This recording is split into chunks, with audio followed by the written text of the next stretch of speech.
প্রথমত বাঙালি, তার ওপরে মশলা মুড়ি, বাঙালির মশলা মুড়ি, তাহলে ভাবতে পারছেন তো কি দারুণ মজাদার ব্যাপার স্যাপার। আমার ছেলের স্কুলে আজ মশলা মুড়ি ডে। তো আমরা সকাল সকাল বসে পড়েছি দুই স্বামী স্ত্রী, ছেলের মশলা মুড়ি ডে, কিন্তু ওর চেয়ে বেশি এক্সাইটেড আমি। একেবারে নতুন পাত্র বের করে নিয়েছি মুড়ি সাজিয়ে দেওয়ার জন্য।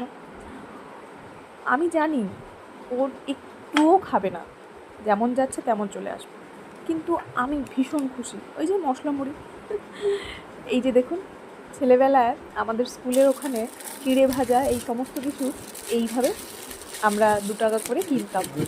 তো আমি সেইভাবেই আমার ছেলেকে এই ঝুড়ি ভাজাটা এই কোণের মধ্যে দিয়েছি।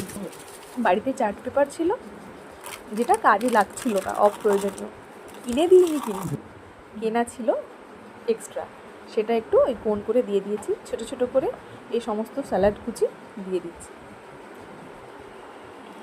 আপনারা মশলা মুড়ি কেমন লাগে আপনাদের? আমার তো ভীষণ ভালো লাগে।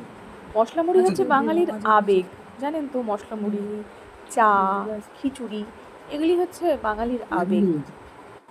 সমস্ত কিছু পরিপাটি করে দিয়ে দিয়েছি, আবার নামও লিখে দিয়েছি। আমি জানি এটা এইভাবেই চলে আসবে, তাও দিচ্ছি।